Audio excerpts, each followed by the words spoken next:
हमारे पास प्रश्न है, एक गेंद को डी ऊंचाई से ऊर्ध्वाधर नीचे की ओर गिराया जाता है। पृथ्वी से टकराकर गेंद पुनः ऊर्ध्वाधर ऊपर की ओर d/2 ऊंचाई तक उछलती है। उत्तरगामी गति तथा y के प्रतिरोध को नगण्य मानते हुए गेंद का वेग v तथा पृथ्वी तल से उसकी ऊंचाई h के बीच ग्राफीय निरूपण होगा। ठीक है, तो देखिए गेंद को नीचे गिराया जा रहा है। ठीक है, तो गेंद जब नीचे गिर रही है तो उस पर कैसा त्वरण लग रहा है? गुरुत्वीय त्वरण लग रहा है। ठीक है, तो जो गुरुत्वीय त्वरण है वो क्या है? एक समान, ठीक है, त्वरण है। अच्छा, यहाँ देखिए, जब गेंद नीचे की तरफ गिर रही होगी तब उसके वेग में क्या होगा? वृद्धि हो रहा होगा। अब जब गेंद ऊपर की तरफ जा रही होगी तो उसके वेग में क्या होगा? कमी होगा। ठीक है, तो यानी जब नीचे की तरफ है गेंद तो क्या होगा? त्वरित गति है, और जब ऊपर की तरफ जा रहा है गेंद तो उसमें क्या है? मंदित गति है। तो देखिए, एक समान त्वरण के लिए या फिर मंदन के लिए गति का जो समीकरण होता है v² = u² ± 2gh। ठीक है, ध्यान से देखिए, त्वरण के लिए प्लस ले लेंगे, मंदन के लिए माइनस ले लेंगे। अब हमारे पास ये समीकरण है। ठीक है, अगर हम प्रारंभिक वेग को क्या माने? 0 माने, तो हमारे पास क्या हो जाएगा? v² ± 2gh। ठीक है, अभी इस समीकरण की h और v में संबंध देखिए, तो यहाँ पे v² मिल रहा है, यानी ये क्या है? एक परवलय को दर्शा रहा है। किसको दर्शा रहा है? परवलय को। ठीक है, तो जो भी ग्राफ होगा कैसा होगा? परवलयाकार होगा। तो अगर हम एलिमिनेशन मेथड से भी जाएं तो देखिए, ये सरल रेखा है, सी नहीं हो सकता। बी क्या है? वृत्त है, ए भी नहीं होगा। डी क्या है? डी भी वृत्त ही, डी भी क्या है? वृत्त है। ठीक है, तो ए भी नहीं होगा। अच्छा, ये वाला ऑप्शन सही होगा। ठीक, हम एलिमिनेशन मेथड से लगा लिए कि हमारे पास क्या है? ए सही होगा। ठीक है, अब कैसे होगा सही उसको भी देख लेते हैं। तो मान ली यहाँ पे गेंद है ऐसे, ठीक है, यहाँ से गेंद को गिराया गया। ठीक, ये क्या है? यहाँ से गेंद को गिराया गया, 0.1 है। गेंद यहाँ से आई, टकराई, ये क्या है? 0.2 है। अब यहाँ से क्या होगा? गेंद फिर ऊपर की तरफ जाएगी, है ना? तो टकराने के बाद कहाँ तक जाती है ये?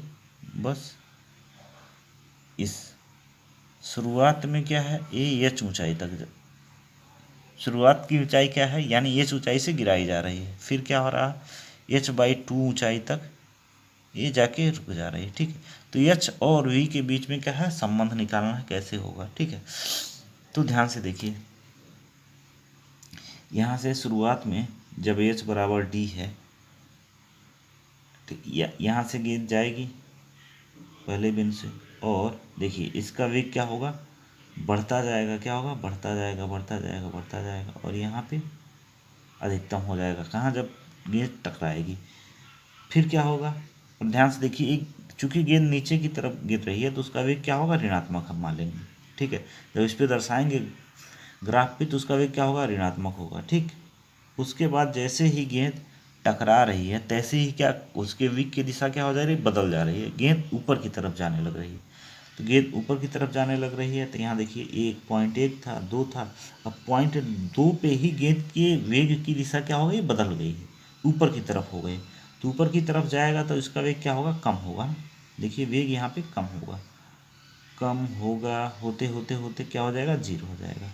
क्या हो जाएगा? 0 हो जाएगा। फिर जब 0 हो जाएगा फिर गेंद नीचे की तरफ गिरना प्रारंभ करेगी। लेकिन हमारे पास दो ही ग्राफ, मतलब दो ही सिचुएशन दे रखा है। ठीक है, देखिए यहाँ से बिंदु 1 से गेंद गिरना प्रारंभ कर रही है, उसका वेग बढ़ रहा है, बढ़ते बढ़ते बढ़ते बढ़ते कहाँ तक पहुँचा? 2 तक जब पहुँचता है तो क्या होता है? गेंद पृथ्वी से टकरा जाती है। जैसे ही गेंद पृथ्वी से टकराती है उसकी वेग की दिशा क्या होती है? बदल जाती है, और वो ऊपर की तरफ गति करने लगता है।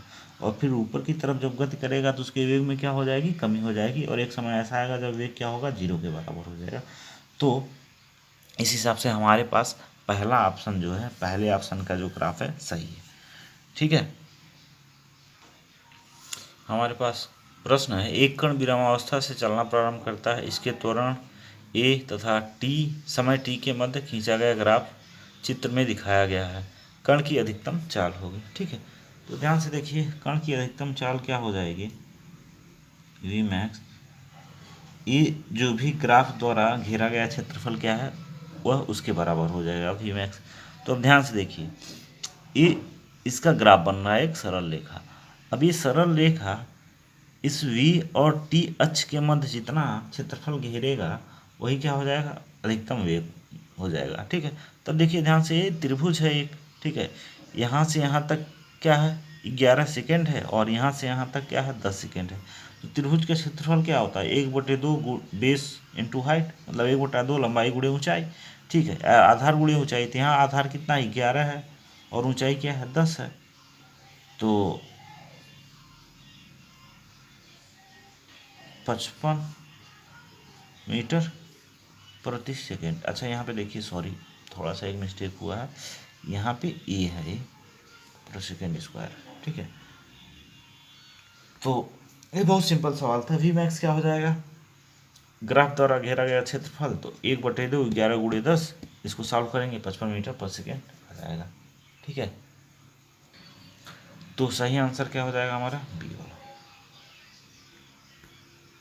ठीक है, तो वीडियो को अपने दोस्तों में ज़रूर शेयर करें। ठीक है, हैप्पी लर्निंग।